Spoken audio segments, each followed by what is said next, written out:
Jangan cepet-cepet antum kemudian memvonis orang lain.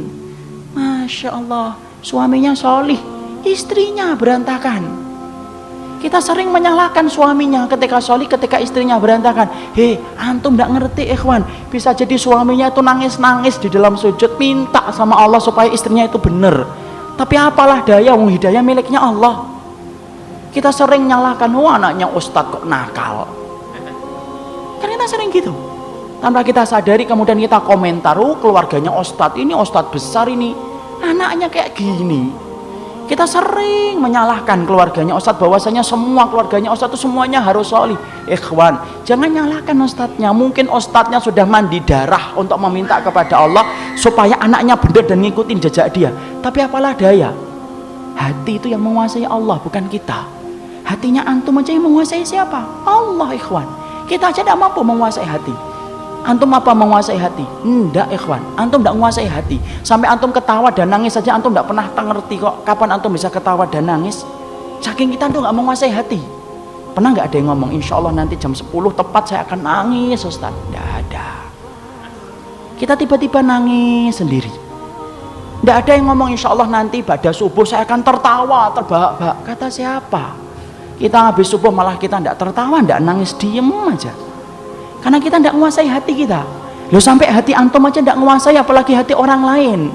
Makanya sampai Nabi berkata dalam salah satu doanya, inna quluba bani adama baina isba'aini min asabi'ir rahman yusarrifu haitsu yasha.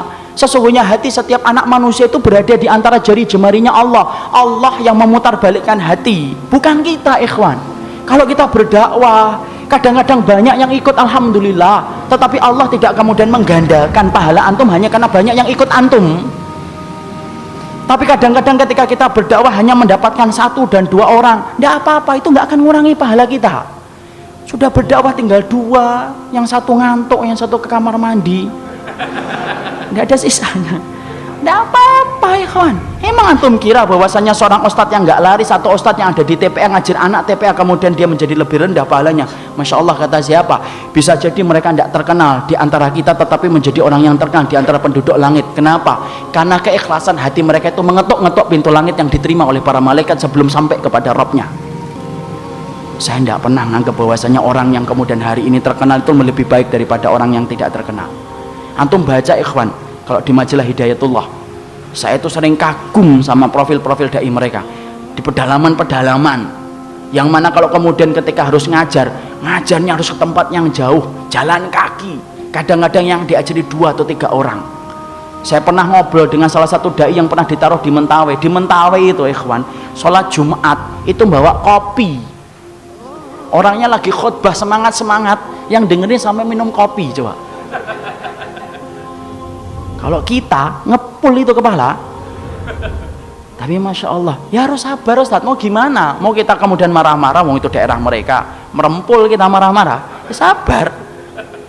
Jadi kalau kemudian lagi sholat, kadang-kadang lagi ini maunya nantilah sholat asarnya jam 4, ya jam 4. Maunya nanti jam 5, ya jam 5, sesuai dengan kemampuan mereka.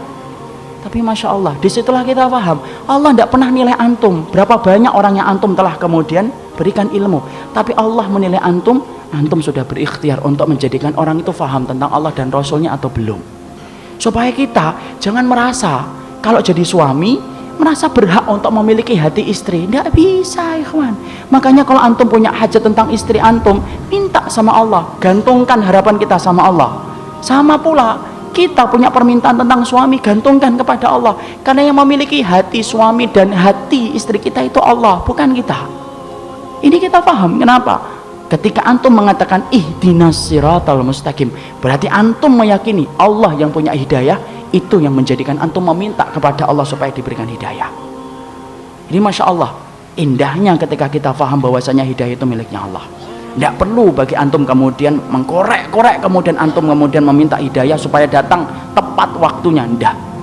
Ya Allah, semoga dia diberikan hidayah sunnah bulan ini ya Allah ya, jangan bulan depan. Tidak bisa, Allah yang menentukan. Kalau Rasulullah dan Nabi Nuh saja tidak menjamin mereka mampu untuk kemudian menembus hati orang yang paling beliau cintai, apalagi kita.